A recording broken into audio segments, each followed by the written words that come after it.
Hello दोस्तों, आप सभी का मेरी सीरीज स्पिरिचुअल ज्ञान चैनल पर स्वागत है।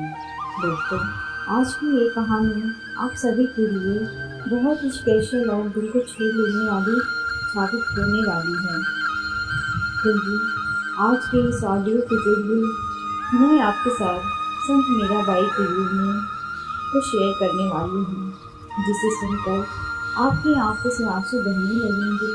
दोस्तों, इसलिए संत मीराबाई का जीवन परिचय ऑडियो को अंत तक जरूर सुनिए। तो बिना समय गंवाए चलिए ऑडियो की शुरुआत करते हैं। दोस्तों, ये जो संत मीराबाई जी हैं ना, वो बहुत बड़ी कृष्ण भक्त थी, और जब वो इस कलयुग में आई तो इन्होंने गिरधर गोपाल जी यानी कि श्री कृष्ण भगवान की पूजा की। तो दोस्तों, ये मीराबाई कौन थी और क्यों इन्हें कलयुग में मीराबाई का जन्म लेकर आना पड़ा, ये सब आपको इस दिल छू लेने वाली कहानी के जरिए जानने को मिलेगा। दोस्तों, मीराबाई की कहानी की शुरुआत करने से पहले आपको उनके बारे में शॉर्ट इंट्रोडक्शन देते हैं, यानी कि मीराबाई कौन थी और मीराबाई का जन्म कब और कहाँ हुआ था, ये सब आपको शॉर्ट में बताते हैं। फिर इसके बाद मीराबाई की दिल छू लेने वाली कहानी आपके साथ शेयर करेंगे। दोस्तों, मीराबाई का जन्म ईस्वी सन 1498 में पाली के कुड़की गांव में दूधा जी के चौथे पुत्र रतन सिंह के घर में हुआ था। मीराबाई जी को बचपन से ही कृष्ण भक्ति में बहुत रुचि थी, और इसके कारण वो भगवान श्री कृष्ण को भी अपना सब कुछ मानती थी। आगे जाकर वो बहुत बड़े कृष्ण भक्त बने, और उन्होंने भगवान श्री कृष्ण जी की इतनी भक्ति की कि भगवान श्री कृष्ण जी को अपने प्रिय भक्त को अपने धाम में ले जाने के लिए आना ही पड़ा। दोस्तों, कहा जाता है कि मीराबाई जी ने जीवन भर भगवान श्री कृष्ण का इतना जाप किया और स्मरण किया कि जीवन के अंत में उनको साक्षात भगवान श्री कृष्ण के दर्शन हुए, और फिर भगवान श्री कृष्ण ने मीराबाई को अपने मुखमंडल में समा लिया। इसी के कारण इस धरती पर मीराबाई जी की कहीं भी समाधि नहीं मिलती है।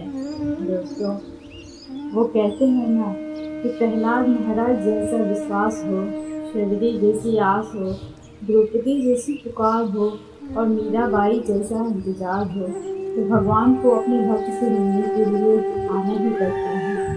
ठीक ऐसा ही मीराबाई के साथ हुआ। दोस्तों, अब जानते हैं कि मीराबाई की दिल छू लेने वाली कहानी जो आपको रुलाकर रख देगी। दोस्तों, इस कहानी को अंत तक सुनना बहुत ज़रूरी है, इसलिए कहानी को अंत तक जरूर सुनिए। तो फिर चलिए मीराबाई की कहानी की शुरुआत करते हैं। दोस्तों, कलयुग में मीराबाई का जो जन्म हुआ था ना, वो मीराबाई का दूसरा जन्म था।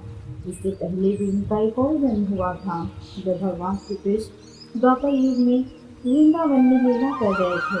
तो मीराबाई जी ब्रजमंडल की ही एक बेटी थी, और तब उनका नाम माधवी था। तब माधवी जी का संयोग से विवाह वृंदावन में हुआ था, और जिस लड़के से उनका विवाह हुआ था वो लड़का भगवान श्री कृष्ण के बालू में से एक था, और उसका नाम सुंदर था। दोस्तों, भगवान श्री कृष्ण के कई सारे सखा थे, और सुंदर भी उनमें से एक था। इस सुंदर नाम के लड़के से माधवी का विवाह हुआ था। विवाह तो हो गया था, लेकिन विदाई तो नहीं हुई थी, क्योंकि पहले के ज़माने में पहले शादी हो जाती थी और बाद में विदाई हो जाती थी। जब माधवी की विदाई होने लगी तब माधवी की माँ ने उसे ये समझाया कि बेटी सुन, कि तेरा वृंदावन में विवाह हो गया है, और वहाँ पर कृष्ण कन्हैया नाम का एक लड़का रहता है, और तू ये देख कि किसी भी प्रकार से उसे देखना भी मत, क्योंकि यदि तुमने उसे देख लिया तो माधवी की माँ ने यह सुना था कि कृष्ण कन्हैया को जो भी देख लेता है तो वो कन्हैया हो जाता है, यानी कि उनकी ओर आकर्षित हो जाता है।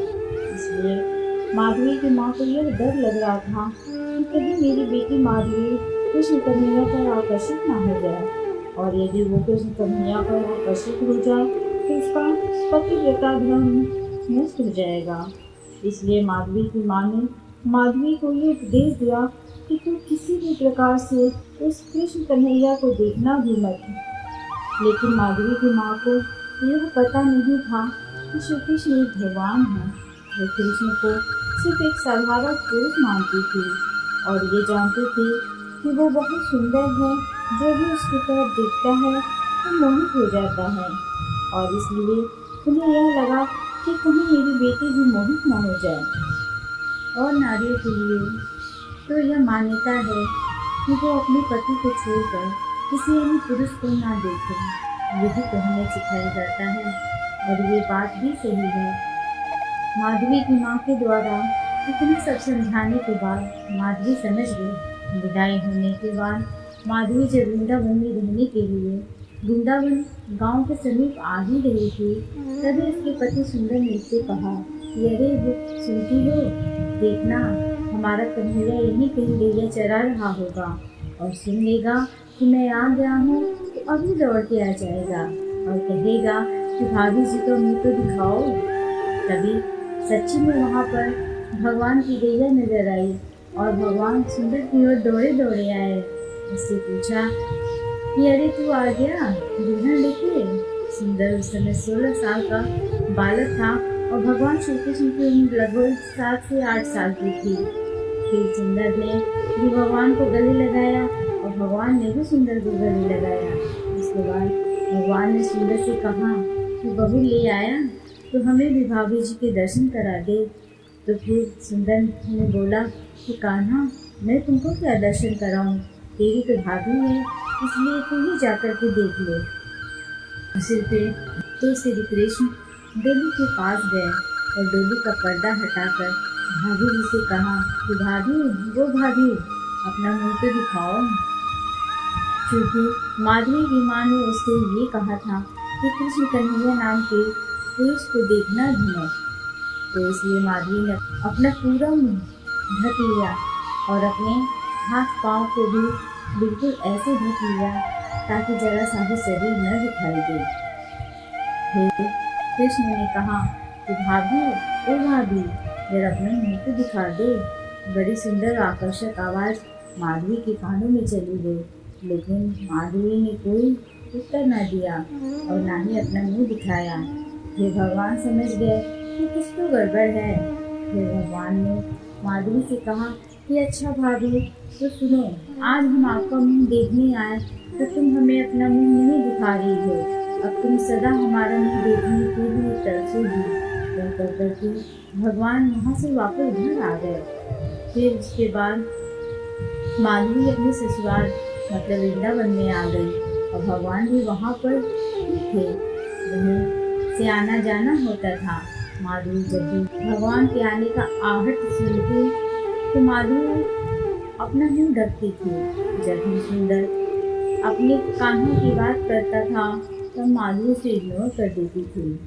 सुंदर को भी लगने लगा कि मेरी पत्नी कैसी है, शाम सुंदर की बातें न तो करती है और न सुनती है। फिर एक दिन माधवी की सास ने माधवी को यशोदा मैया के पास लेके गई और उनसे कहा कि यशोदा मैया, मेरी बहू आई है, आप उसे आशीर्वाद दो।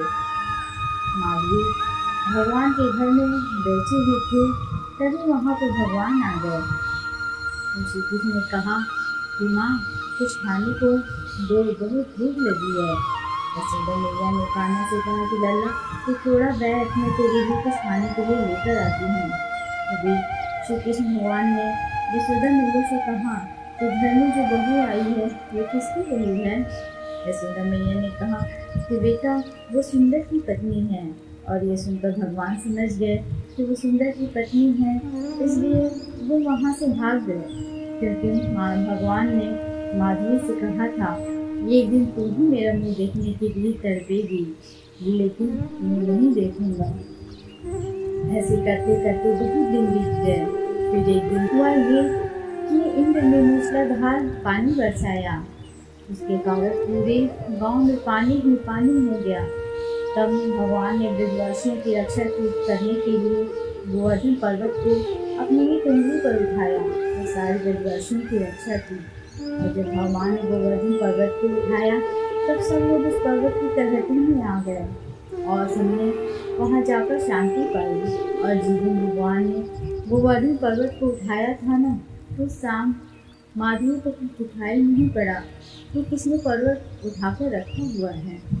उस पूरी रात माधवी सोचती रही कि हे भगवान, पर्वत के नीचे पानी की एक बूंद भी नहीं है और इतना बड़ा पर्वत आखिर किसने उठाकर रखा हुआ होगा। उसके बाद जब सुबह हुई और सूर्य भगवान की पहली किरण आई तो उसी क्षण माधवी ने अपनी नजर घुमाई कि कौन है ये जिसने इतने बड़े पहाड़ को उठाकर रखा हुआ है। फिर नजर घूमते घूमते ऊपर पड़ी तो माधवी को भगवान की उंगली नजर आई। माधवी ने उंगली को देखा तो उंगली बहुत सुंदर थी। उंगली के नीचे दृष्टि डाली तो माधवी को भगवान का सुंदर हाथ नजर आया। हाथ के नीचे दृष्टि डाली तो माधवी को भगवान का सुंदर सुंदर चेहरा नजर आया। और माधवी ने पहली बार भगवान श्री कृष्ण को देखा, यानी उनकी सुंदर मुस्कान, सुंदर आँखें, सुंदर चेहरा और उनकी घुंघराले से बात जो माधवी ने देखा।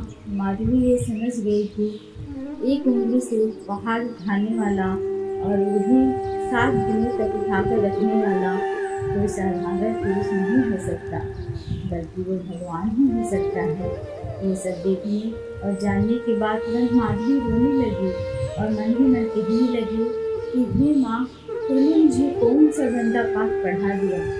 उसी दिन मैंने क्यों भगवान को देख लिया जब वो मुझे भाभी भाभी कहकर बुला रहे थे। माँ, आपके पाठ के कारण मैं इतने दिन तक भगवान की इतनी सुंदर आकर्षक छवि से वंचित रह गई। जब उसने भगवान के चरणों के ऊपर दृष्टि डाली तो माधवी इन चरणों में डूब गई और मन ही मन कहने लगी कि हे श्याम सुंदर, मुझे इस कृत्य के लिए माफ़ कर देना। और रोने लगी। और देखते देखते एक भगवान थे जो 7 दिनों तक ना कुछ खाए थे और ना ही कुछ पिए थे, सिर्फ खड़े होकर रहे। और एक माधवी थी जिसने 7 दिनों तक सिर्फ अपने द्वारा किए गए अपराध का पश्चाताप करती रही कि इतने दिनों तक मैंने भगवान की इतनी सुंदर छवि तो क्यों न देखी, क्योंकि ये तो स्वयं भगवान है। और मेरी माँ ने मुझे यही पाठ पढ़ाया कि तू देखना ही मत। और इस तरह से मुझे मेरे भगवान से वंचित रखा। कई लोग हमें ऐसे ही पाठ पढ़ाते हैं कि भगवान श्री कृष्ण की शरण में मत जाओ, भगवान कुछ नहीं होता, बल्कि वो तुम्हारा सिर्फ अंधविश्वास है और कुछ नहीं। जैसे माधवी की माँ ने माधवी को जैसा उल्टा पाठ पढ़ाया, ठीक उसी तरह इस संसार में हमें भगवान से दूर करने के लिए पाठ पढ़ाए जाते हैं, जिससे हमें ये लगने लगता है कि भगवान से हमें दूर रहना चाहिए। फिर माधवी को भगवान की नज़रों से नजरें मिल गई। माधवी उनसे आकर्षित हो गई और मन ही मन उनको अपने दिल में बिठाकर दिन रात उन्हीं का चिंतन करने लगी। चिंतन करते करते माधवी को कब 7 दिन बीत गए, कुछ पता ही नहीं चला। 7 दिनों बाद इंद्र आए और उन्होंने भगवान से माफी मांगी। भगवान ने उन्हें माफ भी किया और फिर भगवान ने गोवर्धन पर्वत की स्थापना जहाँ की तहाँ कर दी। सब कुछ ठीक होने के बाद माधवी भगवान के चरणों में गिर पड़ी और कहने लगी कि हे श्याम सुंदर, मुझ अपराधियों को माफ कर दो। भगवान ने कुछ न कहा। जब हम बोल रहे थे तब तुमने भी कुछ न कहा और अब तुम बोल रही हो तो हम क्या कहें। लेकिन भगवान तो दयालु है। इस कारण अंत में भगवान ने माधवी को उठाया और मुस्कुराते हुए कहा, अरे भाभी, आप क्यों रो रही हो। फिर माधवी ने कहा कि प्रभु, अब आप मुझे स्वीकार कर लीजिए और आप मुझे त्यागिए मत। फिर भगवान ने कहा कि अपराध हो गया है ना, तो कोई बात नहीं, क्योंकि अब तुमने स्वीकार कर लिया है, हमें कोई द्वेष नहीं है तुमसे। जिस तरह हमने सबको रखा है, ठीक उसी तरह तुमको भी रखा है और सब पर मेरी कृपा होती है, ठीक उसी तरह तुम पर भी मेरी कृपा होगी। भगवान के द्वारा माफ़ करने के बाद भी माधवी खुद को माफ़ नहीं कर पाई। फिर भगवान ने कहा कि मैं तुमको माफ तो कर दूंगा, लेकिन अपनी किसी भी लीला में तुम्हें सम्मिलित नहीं करूंगा। तो इसलिए भगवान ने माधवी को अपनी किसी भी रासलीला में या अन्य किसी रासलीला में सम्मिलित नहीं किया। दोस्तों, अपनी लीला में सम्मिलित न करने के पीछे भी एक कारण था। क्या था वो कारण, ये जानने के लिए इस ऑडियो को अंत तक जरूर सुनिए। और वहीं जब भगवान ब्रजमंडल छोड़कर चले गए तो ये माधवी धराम से गिरती है। तब उसकी सखियाँ उसको समझाती हैं कि हे माधवी, कृष्ण केवल तुझे ही छोड़कर के थोड़े ही चले गए हैं, बल्कि हम सभी को भी छोड़ के चले गए हैं, इसलिए तू इतना क्यों रोती है। अपनी सखियों की ये बातें सुनने के बाद माधवी अपनी सखियों से कहती है कि तुम लोगों ने तो भगवान को पकड़ लिया हुआ था, तो आपको छोड़कर चले गए, लेकिन हमने तो उन्हें पकड़ा भी नहीं था और वो हमको छोड़कर के चले गए, इसलिए हमारा दुख तुम्हारे दुख से कई गुना बढ़ा है। तुमने उन्हें पकड़ लिया था और अपने मन में बसा भी लिया था, लेकिन मैं तो सालों तक सिर्फ घूंघट ही करती फिरी रही। इसलिए हे विधाता, आग लगे मेरे इस घूंघट को, जिस घूंघट के कारण मुझे मेरे कृष्ण भगवान से मुझे वंचित रखा। आग लगे ऐसे माँ के ज्ञान को, जिस ज्ञान की वजह से मुझे मेरे भगवान से वंचित रखा गया। हे विधाता, ऐसा ज्ञान किसी को भी मत देना जो ज्ञान हमें हमारे भगवान से दूर कर दे। ऐसा पर्दा न देना जो हमें भगवान से दूर कर दे। इस तरह से अपने पश्चाताप में तड़पते तड़पते माधवी ने अपने प्राण त्याग दिए। फिर ये माधवी कलयुग में मीरा बन के पैदा होती है। अब वही मीरा अब लाश शरण छोड़ के सिर्फ कृष्ण भगवान के लिए नाचती रही, क्योंकि अब वो जानती थी कि पिछले जन्म में खूब मैंने लाश की घूंघट ओढ़ी, इसलिए अब कलयुग की मीराबाई कोई घूंघट नहीं ओढ़ती, क्योंकि घूंघट ओढ़ने का परिणाम क्या होता है वो देख चुकी थी। मीराबाई जब पहली बार वृंदावन आई तो उन्हें वहाँ पर वो सब बातें याद आ गई और पूरा का पूरा दृश्य उनकी आंखों के सामने आ गया। और मीरा श्री भगवान श्री कृष्ण का चिंतन करती रहती हैं।